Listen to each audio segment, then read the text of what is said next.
Hello and welcome to the Shed Chat Lab.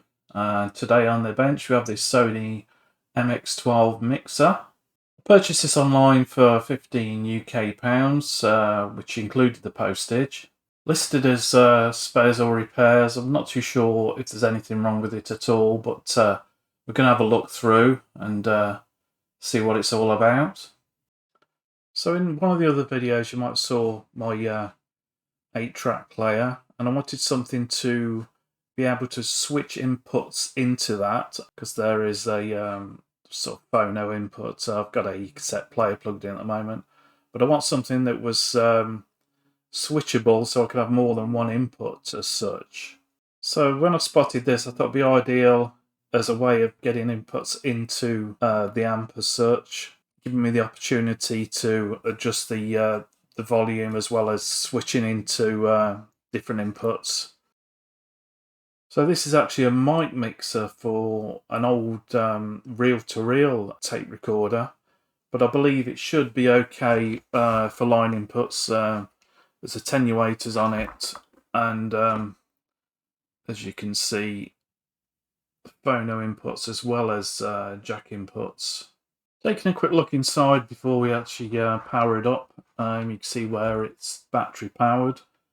Uses 6 1.5 volt, so everything's a bit rusty in here at the moment. The contacts for the battery's a bit rusty. There's some rust on some of the metal work. Looks like maybe where the batteries are corroded on here as well. And this capacitor's not great. Looks like corrosion's dripped on there and it's gone all funny, but I'm going to replace that anyway. But I think for now we're actually going to put the power on these two terminals rather than going at the jack at the back. I believe it's negative center terminal on this. That's the 12 volts. But I think if put 9 in on these two terminals, because it actually says on the back DC 9 volts. So obviously that's for the battery.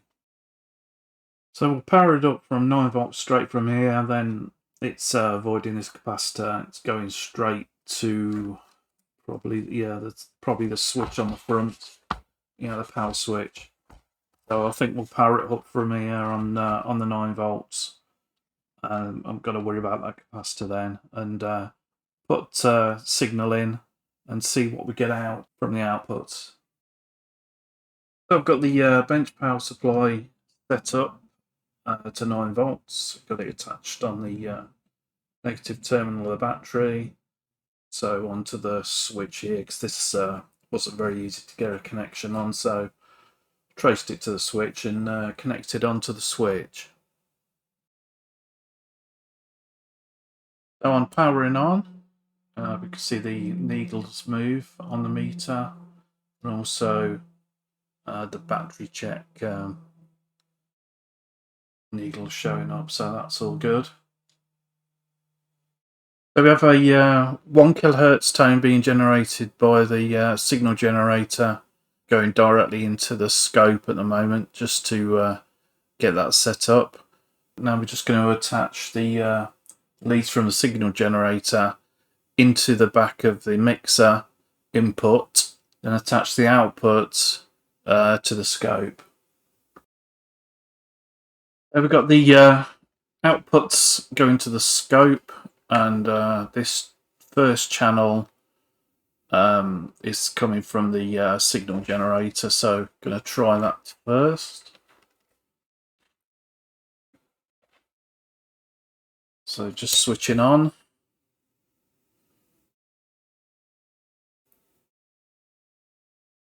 We're in stereo mode. It gives us independence on each channel. You can see that in the top left on the scope.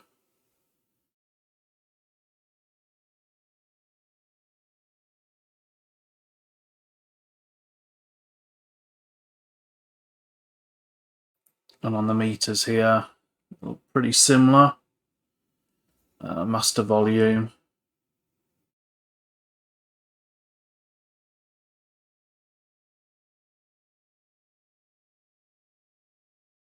So that seems to be working well. dB attenuator.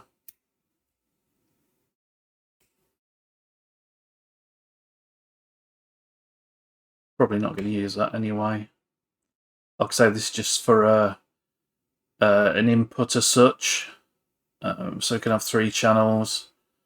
The cassette player. Bluetooth perhaps. And then the spare channel to actually for testing, plugging things in and testing. So we'll try on the other channel.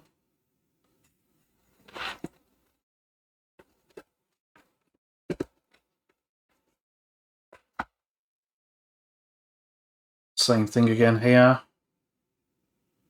Left channel, right channel.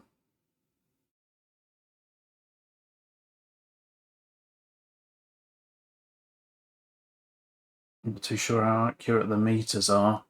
They're not far off actually. So that one seems to be working okay.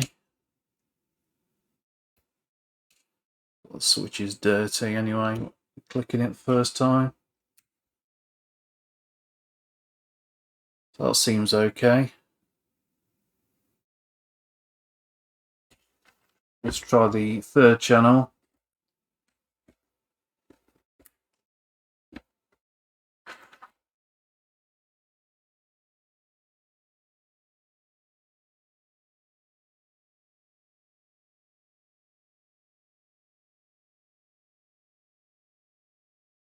Again, same thing.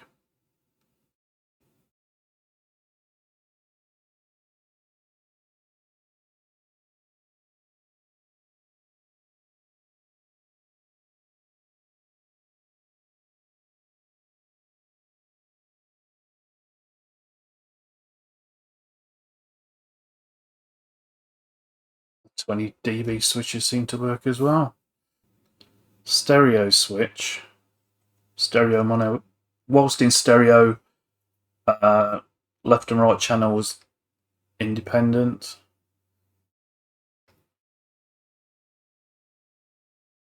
With mono, it's mixing the two together, so not really what I'm looking for anyway, but that's what that's for, I believe. Distribute switch, I'm not 100% sure. I'll have to take a look. There's not much information on this. There's no schematic or manual available for download. There are a couple about for purchase, but not really worth it for something like this. So for my purposes, yeah, ideal. I did purchase this with the intention of it being a repair video as such, but everything seems to be working that I want to work. It does need a clean up, obviously, as you can see, the case as well as the terminals, but everything's connected okay. I've got to do the 12-volt DC jack. I think I might have one of those somewhere. I'm not 100% sure to replace that with a new one. So removing that cardboard foil shield.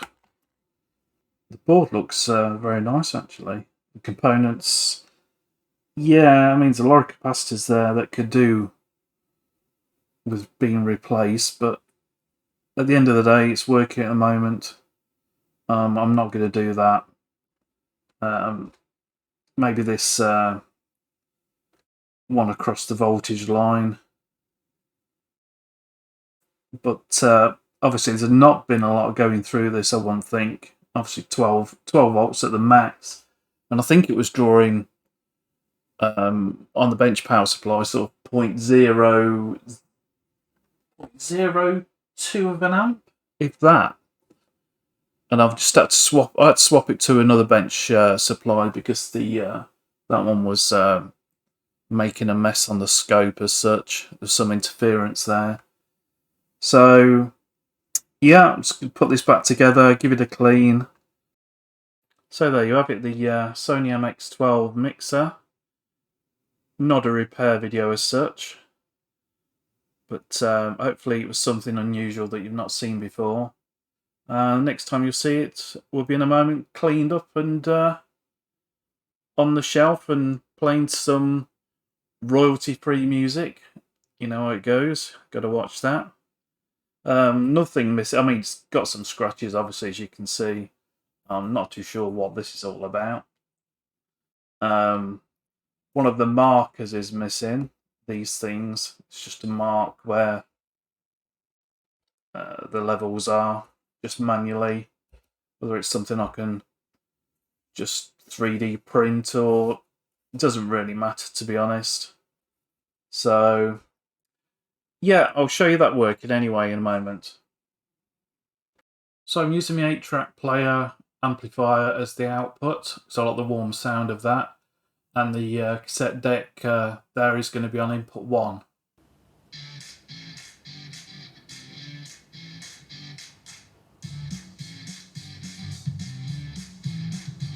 So I've got it set on channel 1 with the input coming from the cassette deck. I'm using some royalty-free music, and so I don't get any copyright hits.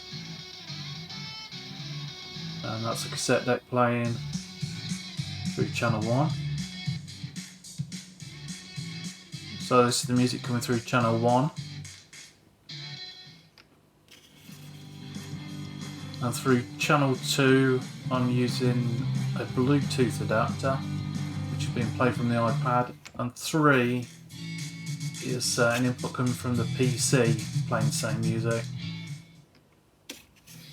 And I'm going to have a mixture of all 3 together. So that's the Sony MX-12. As mentioned, I purchased it for £15, including the postage off eBay. So I hope you think that was worth it, because I certainly do, for a Sony. Yeah, thanks for watching, and please subscribe, like, all the usual things, and hope to get some more videos out pretty soon. Many thanks.